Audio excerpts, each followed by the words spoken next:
لا ما عاد يرعبني ظلم يهددني لا شيء أخسره لا لا مهما يطول الدرب فالحق معه.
Dumateng Bapak Ketua Takmir Masjid Al-Azhar Muhammadiyah Cabang Lamongan beserta jajaranipun ingkang kula hormati para bapak para ibu jamaah Masjid Al-Azhar Muhammadiyah Cabang Lamongan, mudah-mudahan kita semua selalu dirahmati oleh Allah Subhanahu wa taala.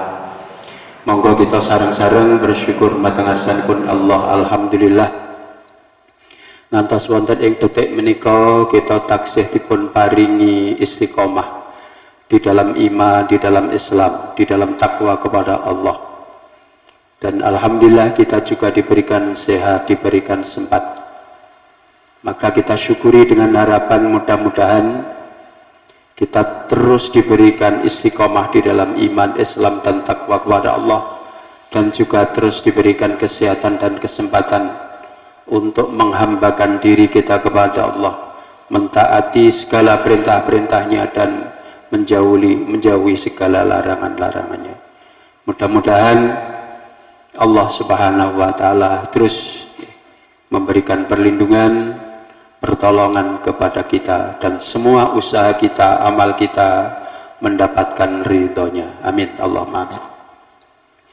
Salawat serta salam mudah-mudahan tetap tercurah pada Rasulullah Muhammad sallallahu alaihi wasallam. Bapak Ibu rahimakumullah, kajian kita pada malam hari ini yaitu Amru bin As menunggu bala bantuan di Zatus Sulasil. Tema ini sebetulnya tidak begitu menarik ya, tidak begitu menarik, tapi intinya di dalamnya ini nanti ada peristiwa-peristiwa yang menyebabkan turunnya ayat Al-Quran. Jadi ada sababun nuzul sehingga Al-Quran diturunkan, ayat Al-Quran diturunkan. Dan juga ada peristiwa-peristiwa yang menyebabkan Rasulullah Shallallahu Alaihi Wasallam bersabda, berarti sababun nuzul ya, sababun nuzul. Ada hal penting Amru bin As ya, ini nanti ada hal penting di dalamnya, yaitu tentang ijtihad Amru bin As yang kemudian oleh Rasulullah Shallallahu Alaihi Wasallam dibenarkan, sehingga menjadi pedoman bagi kita, menjadi hukum bagi kita. Nah ini hal yang penting yang ada di dalamnya. Jamaah rahimakumullah. Nah, setelah terjadi perang Mu'tah, perang Mu'tah itu terjadi pada Jumadil awal tahun 8 Hijriah. Kaum muslimin tidak lama setelah itu bergerak kembali ke daerah Syam. Jadi setelah terjadi perang Mu'tah itu kaum muslimin membuat strategi, musuh belum istirahat sudah kita datangi lagi. Nah, ini termasuk strategi-strategi perang.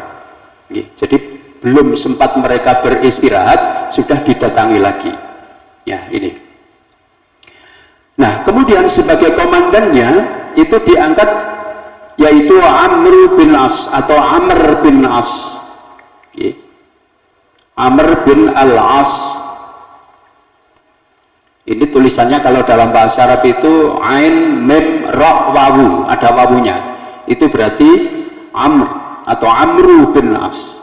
Tapi kalau Umar itu wawunya tidak ada. Ain Mim Ra. Itu berarti Umar ibnul Khattab. Nah, jadi sebagai komandannya diangkat Amr bin As dengan tugas untuk menghajar kabilah-kabilah yang berada di kawasan tersebut. Di kawasan tersebut tentunya yang memusuhi Islam, gitu ya. Akan tetapi sebelum tiba di tempat tujuan, Amr khawatir jangan-jangan nanti musuh yang dihadapi itu jumlahnya sangat besar. Maka kemudian Amr bin As menulis surat kepada Rasulullah untuk memohon bala bantuan. Nah, kemudian untuk menunggu kedatangan bala bantuan itu, Amr bin As bersama bala tentaranya itu berhenti di suatu tempat dekat sumber air yang bernama Dzatus Sulasil. Ini adalah tempat yang di situ ada sumber air. Nah, kemudian bala tentara Islam yang dipimpin oleh Amr bin As itu berhenti di situ sambil menunggu kedatangan bala bantuan yang dikirimkan oleh Rasulullah Sallallahu Alaihi Wasallam. Bapak Ibu rahimakumullah. Nah, kemudian untuk memenuhi permintaan Amr bin As, Rasulullah Sallallahu Alaihi Wasallam mengirimkan pasukan tambahan yang terdiri dari kaum muhajirin angkatan pertama. Siapa itu? Di antaranya adalah dari kaum muhajirin angkatan pertama yang dikirimkan itu, di antaranya adalah Abu Bakar As-Siddiq. Masya Allah, ini sahabat yang selalu mendampingi Rasulullah. Itu pun berangkat. Kemudian Umar ibn Al-Khattab dan Abu Ubaidah bin Al-Jarrah. Ini diantara pasukan yang dikirimkan oleh Rasulullah itu ada 3 orang itu. Ini adalah kaum muhajirin angkatan pertama. Nah, sebelum berangkat Rasulullah Shallallahu Alaihi Wasallam berpesan kepada Abu Ubaidah yang bertugas membantu Amr. Nah, Rasulullah ya sudah mendapatkan petunjuk dari Allah. Apa pesannya? Janganlah kalian berdua berselisih. Pesan Rasulullah, jangan sampai kalian nanti berselisih dengan Amr bin As. Nah, itu. Nah, kemudian setibanya di tempat tujuan, Amr bin Al-As bertanya kepada Abu Ubaidah, apakah kedatangan Anda hanya untuk membantuku? Nah, ini pertanyaan Amr bin As kepada Abu Ubaidah bin Al-Jarrah. Kemudian Abu Ubaidah menjawab, tidak, aku tetap pada tugasku dan Anda pun tetap pada tugas Anda. Jadi Abu Ubaidah mengatakan, tidak, aku tetap pada tugasku dan Anda pun tetap pada tugas Anda. Ya, maksudnya tugas Anda sebagai komandan. Amr menyangkal. Nah, ini makanya Rasulullah tadi sudah berpesan, jangan berselisih nanti. Nah, itu. Kemudian Amr menyangkal, tidak, Anda diperbantukan kepadaku. Kemudian Abu Ubaidah itu adalah seorang yang berperangai lembut, peramah, dan tidak mengutamakan persoalan keduniaan dan kedudukan. Nggak penting kedudukan di dunia. Nah itu. Kemudian karena itu ia menjawab, hai Amr, ya, Abu Ubaidah menjawab, hai Amr, Rasul Allah berpesan kepadaku, janganlah kalian berselisih. Itu disampaikan kepada Amr bin As. Ya.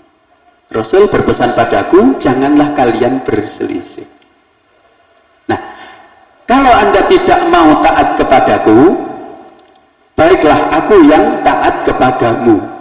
Kata Abu Ubaidah bin Al-Jarrah, nek sampean gak nurut aku, ya aku tak nurut awakmu. Bukan nek sampean gak nurut aku ya gak nurut. Oh, tidak begitu. Iya. Ini yang dikhawatirkan oleh Rasulullah. Jadi supaya tidak berselisih. Nah, kemudian Amr menyaut, ya, akulah panglima Anda. Anda hanya membantuku. Kemudian Abu Ubaidah bin Al-Jarrah menjawab, baiklah, terserah Anda. Ya. Selaku panglima pasukan Amr, nah kemudian ini lanjutannya ya. Jadi tadi Abu Ubaidah menjawab, baiklah, terserah Anda.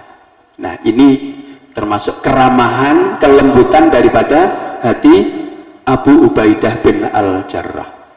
Maka Rasulullah tepat ya, memilih orang-orang yang penting yang dikirim itu tepat sekali.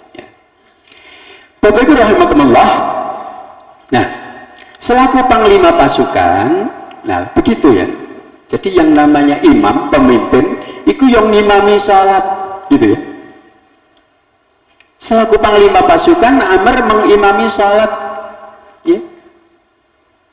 Salat jamaah dan memegang komando tertinggi atas semua pasukan yang ada. Jadi komandan itu yang ngimami sholat juga, memberikan jawaban-jawaban atas pertanyaan-pertanyaan pasukannya, termasuk masalah hukum, masalah syariat. Maka menjadi komandan, menjadi pemimpin itu mesti harus mempunyai ilmu. Di samping ahli strategi perang, punya ilmu ya, ilmu Islamnya tentunya juga lumayan besar. Nah, Bapak Ibu rahimakumullah, perlu diketahui bahwa Amr bin As itu memiliki kemampuan yang tinggi di bidang politik dan strategi, sehingga ketika dikukuhkannya perjanjian Hudaybiyah, ketika perjanjian Hudaybiyah itu dibuat, dikukuhkan, itu Amr bin As belum masuk Islam, yeah. Setelah dikukuhkannya perjanjian Hudaybiyah, yeah, agama Islam akan mencapai ketinggian yang tidak mungkin bisa dibendung oleh orang-orang kafir Quraisy. Itu pikiran daripada Amr bin As, gak mungkin bang Quraisy ngalahno Islam, tidak mungkin, karena dia ahli strategi perang, ya, ahli politik. Perjalanan Islam itu pesat, mulai turun wahyu yang pertama terus berkembang, sehingga menurut IQ daripada Amr bin As gak mungkin kena dikalah, gak mungkin. Itu ya.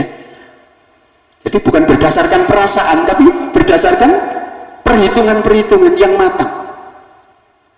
Nah, begitu.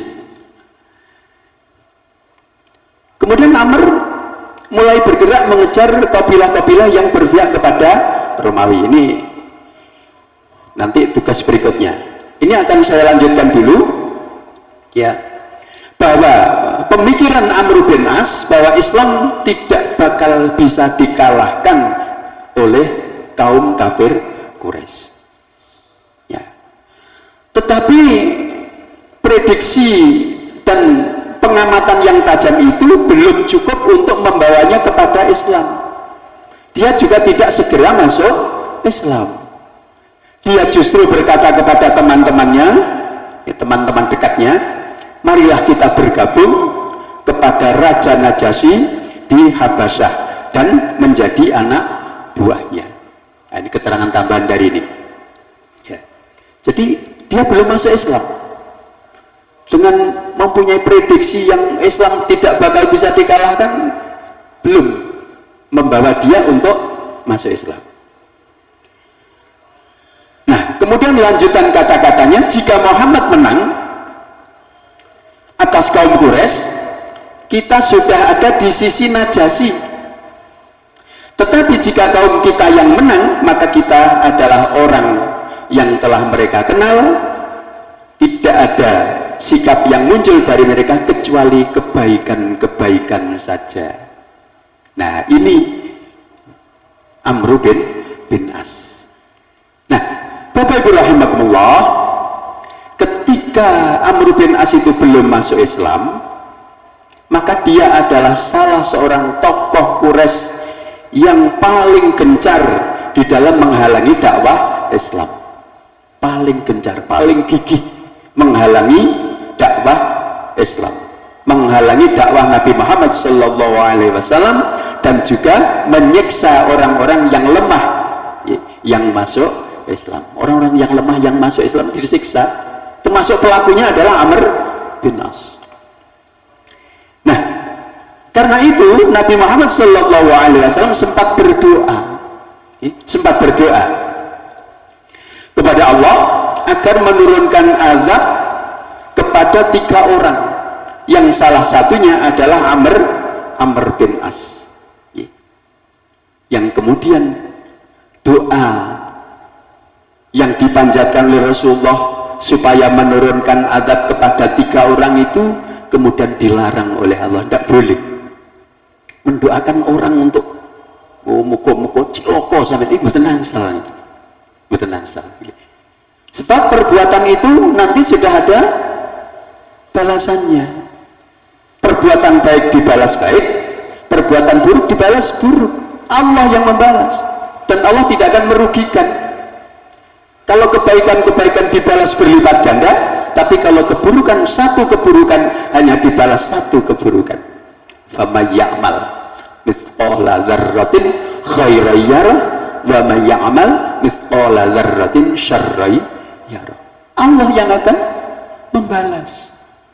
Maka Rasulullah ditegur tidak boleh untuk mendoakan keburukan kepada orang lain. Nah, ini di dalam hadis yang diriwayatkan oleh Imam Al-Bukhari. Nah, ini termasuk sababul wurud, ya, sababul wurud daripada Rasulullah, ya. Oh, ini asbabun nuzul, ya. Sababun nuzul Rasulullah ditegur oleh Allah, tidak boleh mendoakan kejelekan, keburukan kepada orang yang dianggap musuhnya. Haddatsani Salim an abihi annahu sami'a Rasulullah sallallahu alaihi wasallam yaqul idza rafa'a ra'sahu minar ruku'i fi rak'ati tsaniyati minal fajri Allahumma al'an fulanan wa fulanan ba'da ma yaqul sami'allahu liman hamidah rabbana walakal hamd fa anzalallahu ta'ala laisa laka minal amri syai'un ayyatuba alaihim aw yu'adzibahum fa innahum zalimun. Surah Ali Imran ayat 128. Nah, itu sebabnya ini Rasulullah mendoakan kepada 3 orang supaya mendapatkan siksa. Kemudian turun ayat. Haddatsani Salim, telah menceritakan kepadaku Salim dari bapaknya an abi annahu, bahwasanya dia sami'a Rasulullah sallallahu alaihi wasallam, dia telah mendengar Rasulullah sallallahu alaihi wasallam yaqul berdoa idza rafa'a ra'sahu, tatkala beliau mengangkat kepalanya minar ruku'i, dari rukuk, fil raq'ati tsaniyati, di dalam rakaat yang kedua, minal fajri, ketika itu Rasulullah salat subuh. Pada rakaat kedua setelah rukuk, ya, mengangkat kepalanya dari rukuk dengan mengucapkan sami'allahu liman hamidah rabbana walakal hamd. Nah, itu kemudian beliau berdoa Allahumma al'an fulanan wa fulanan, ya Allah, laknatlah si fulan dan si fulan. Nah, si fulan dan si fulan itu termasuk di dalamnya adalah Amr bin As. Nah, kemudian turunlah ayat tidak boleh, ya, yaitu surah Ali Imran ayat 128. Laisa laka minal amri syai'un ayyatuba alaihim aw yu'adzibahum fa innahum zalimun. Itu bukan menjadi urusanmu Muhammad. Nah, orang berbuat keburukan-keburukan itu bukan urusanmu Muhammad. Ya. Apakah Allah akan menerima taubat mereka kalau mereka bertaubat, atau akan mengazab mereka? Karena sesungguhnya mereka orang-orang zalim. Kalau mereka bertaubat, ya diterima taubatnya. Nah, buktinya Amr bin As pun juga akhirnya masuk Islam. Masuk Islamnya Amr bin As ini setelah dimarahi oleh Raja Najasyi ketika datang ke Habasyah menemui Raja Najasyi. Kedatangan Amr bin As itu sudah kedahuluan utusan Rasulullah yang diutus oleh Rasulullah membawa surat kepada Raja Najasyi untuk masuk Islam. Raja Najasyi menerima surat Rasulullah, diterima dengan baik. Nah, itu. Dan waktu itu Ja'far bin Abi Thalib dan kawan-kawan sudah ada di situ. Bahkan putri daripada Abu Sufyan bin Harb itu juga sudah hijrah ke situ, ikut hijrah ke Habasyah. Nah, itu. Kemudian Amr bin As mengatakan kepada Raja Najasyi setelah memberikan hadiah-hadiah, wahai Raja Najasyi, orang yang telah keluar dari majelis Anda, maksudnya utusan Rasulullah tadi yang bawa surat, itu serahkan kepada kami, akan saya bunuh. Karena pemimpinnya yaitu Muhammad telah menjelek-jelekan nenek moyang kami. Nah, itulah kemudian Raja Najasyi menjawab, tidak, Muhammad adalah orang yang benar, orang yang benar, taatlah kepada dia. Nah, itulah akhirnya hidayah itu muncul. Hidayah itu turun kepada Amr bin As. Setelah mendapatkan tamparan ucapan dari Raja Najasyi itu, tersentuh hatinya seperti disambar petir. Ini Amr bin As. Itulah. Nah, kemudian muncul hatinya, kehendak hatinya ingin masuk Islam. Kemudian mengatakan kepada Raja Najasyi, wahai Raja Najasyi, baiatlah aku untuk masuk Islam. Minta dibaiat oleh Raja Najasyi. Nah, begitu. Ya, itu.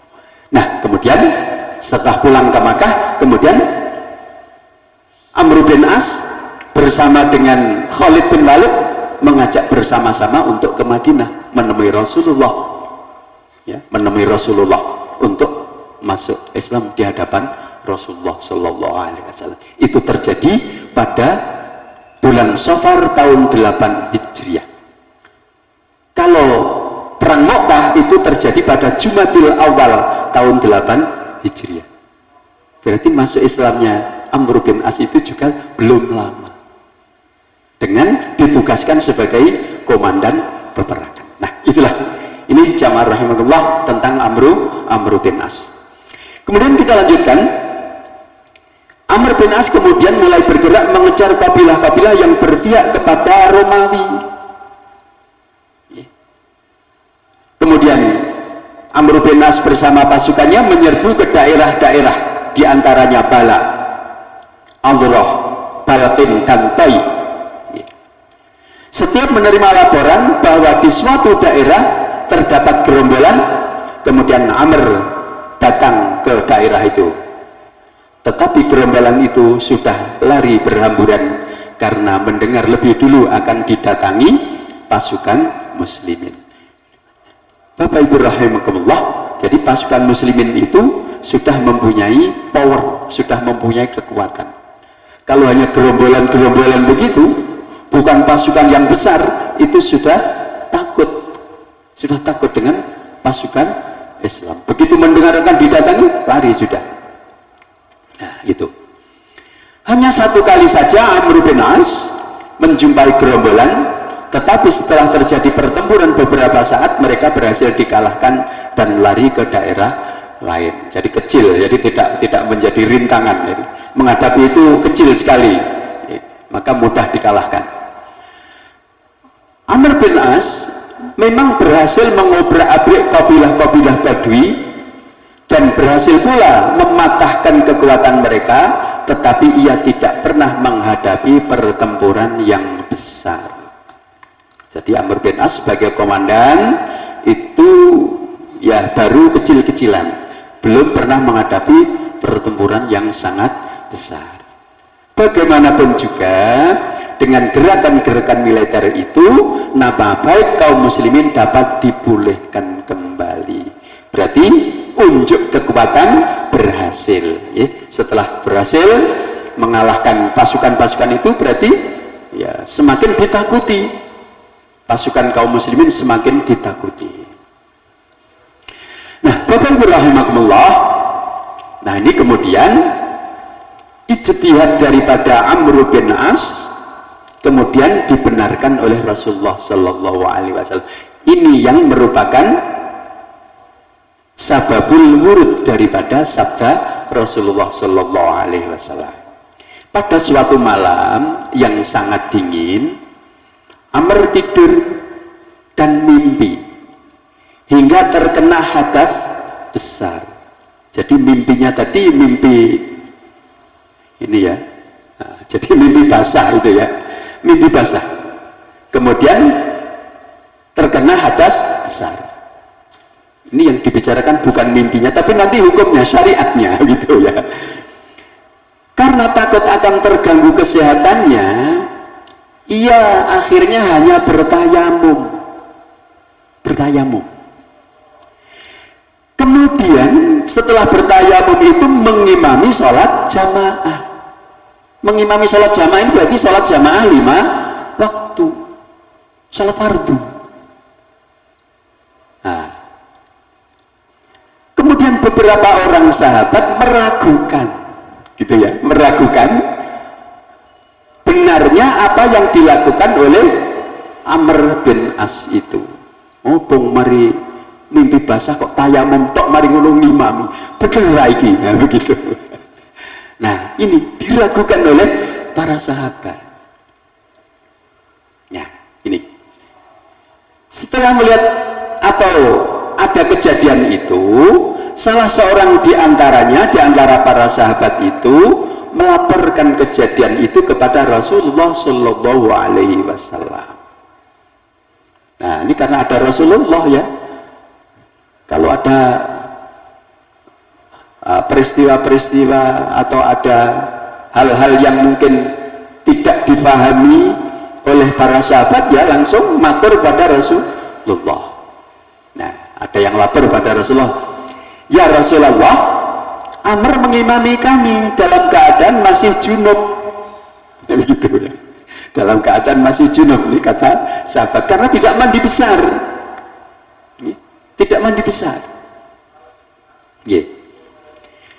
Nah, kemudian Rasulullah bertanya, Amr ditanya oleh Rasulullah Shallallahu Alaihi Wasallam, hai Amr, benarkah engkau mengimami sholat jamaah dalam keadaan dirimu masih junub? Nah, kemudian Amr bin As menjelaskan kepada beliau apa sebab ia tidak berani mandi. Dia tidak berani mandi. Kenapa tidak berani mandi?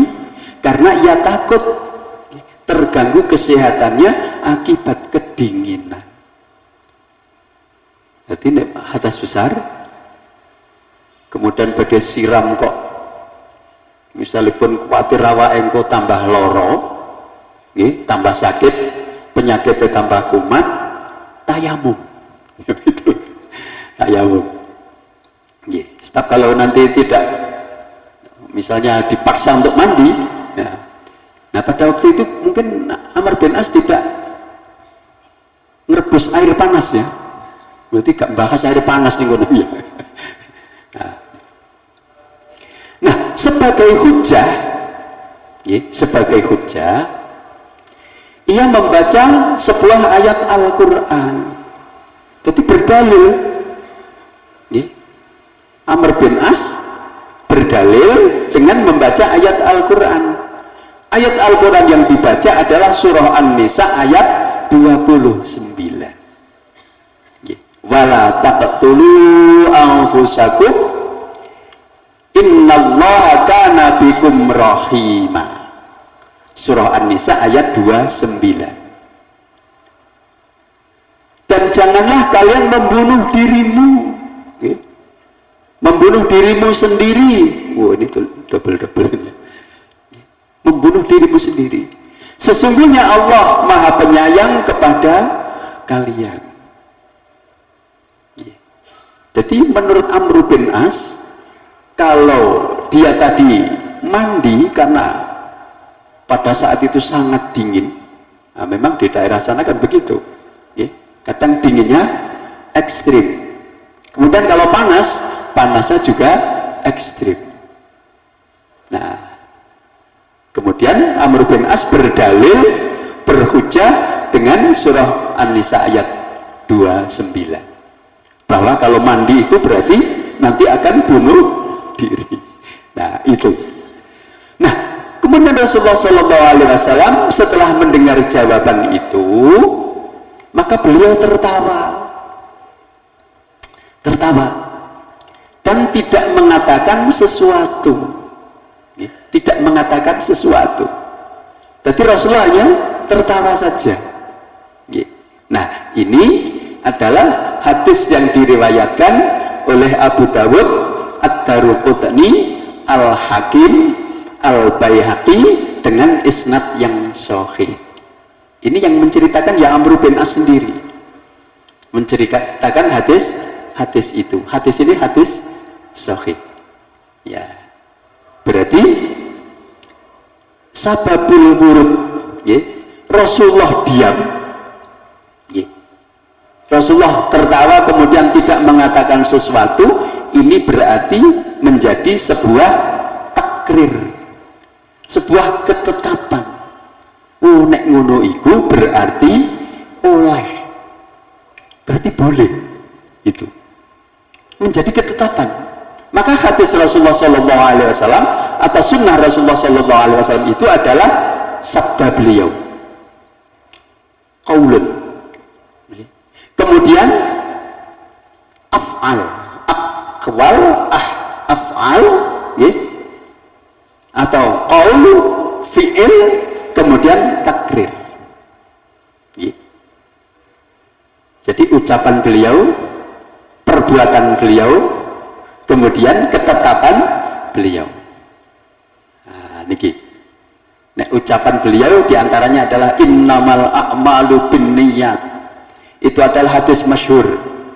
Hadis masyhur tapi sahih. Hadis yang diriwayatkan oleh 3 orang atau lebih tapi tidak sampai derajat mutawatir. Itu tetap sahih, tetap bisa dipakai sebagai hujjah. Nah, itu. Nah, kemudian kalau beliau tidak mengucapkan tapi tidak menyalahkan, tidak mengatakan apa-apa, berarti merupakan ketetapan beliau, berarti oleh, itu ya, berarti boleh.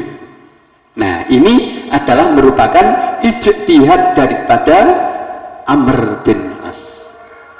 Di dalam hal itu ijtihad yang dilakukan oleh Amr bin As adalah benar. Sebab tayamum itu diperbolehkan jika penggunaan air itu diduga kuat akan mengakibatkan penyakit. Nah, ini berarti menjadi syariat bagi kita, menjadi hukum bagi kita. Kalau misalnya kita tidak bisa menggunakan air, karena ada halangan-halangan yang nanti menyebabkan kita malah sakit, maka kita diperbolehkan untuk tayamum. Begitu ya, untuk tayamum. Nah, ini Bapak Ibu rahimakumullah. Maka ini ada 2 hal tadi. Yang pertama adalah sababun nuzul, surah Ali Imran ayat 128. Kemudian sababul wurud, untuk peristiwa yang terjadi pada saat Amr bin As diangkat menjadi komandan, yang ketika itu pada waktu yang sangat dingin, kemudian dia mimpi basah tapi tidak mandi besar, tidak mandi junub, kemudian hanya dilakukan tayamum. Maka tayamum itu berarti sudah merupakan ganti daripada wudhu dan mandi. Nah, cara tayamum ya itu Rasulullah yang memberi contoh, itu berarti perbuatan Rasulullah. Kalau cara tayamum, memang ada sahabat yang tayamum itu langsung gulung-gulung di pasir, di padang pasir. Oh, gak ngono caranya gitu. Nah, tidak begitu cara tayamum itu. Cara wudhu misalnya, ya Rasulullah beri contoh langsung. Cara sholat, ya, cara takbir, cara rukuk, cara sujud, Rasulullah memberi contoh dengan perbuatan beliau. Misalnya sujud, anggota sujud itu 7, ya 7, yaitu apa niku dahi ya, niki batuk niki, tapi hidungnya harus nempel, hidung nempel tempat sujud, 2 tangan, 2 lutut, dan 2 kaki. 2 kaki kudu mancat, gitu ya, mancat. Jadi tidak hanya ditaruh gini saja, tapi harus duduk. Nah, gitu. Dan sikunya diangkat. Kalau sudah begini, itu siku diangkat. Maka Rasulullah kalau sujud itu sampai ketiaknya kelihatan, karena sikunya diangkat. Nah, bagaimana Pak kalau jamaah? Jamaah orang banyak, ya isyarat saja, diangkat titik, isyarat saja. Karena tidak mungkin kita nanti mengangkat siku kita sementara saudara-saudara kita di kanan kiri kita kena sikut kita. Nah, tidak seperti itu ya, dengan isyarat. Nah, itulah contoh Rasulullah Shallallahu Alaihi Wasallam. Nah, saya kira itu Bapak Ibu rahimakumullah, ada 2 hal penting tadi, sababun nuzul dan sababul wurud. Mudah-mudahan bisa memberikan tambahan ilmu pada kita, dan yang terkait dengan hukum-hukum maka kita laksanakan di dalam kehidupan sehari-hari setelah kita menerima ilmu ini. Subhanakallahumma wa bihamdika asyhadu an la ilaha illa anta astaghfiruka wa atubu ilaik. Assalamualaikum warahmatullahi wabarakatuh.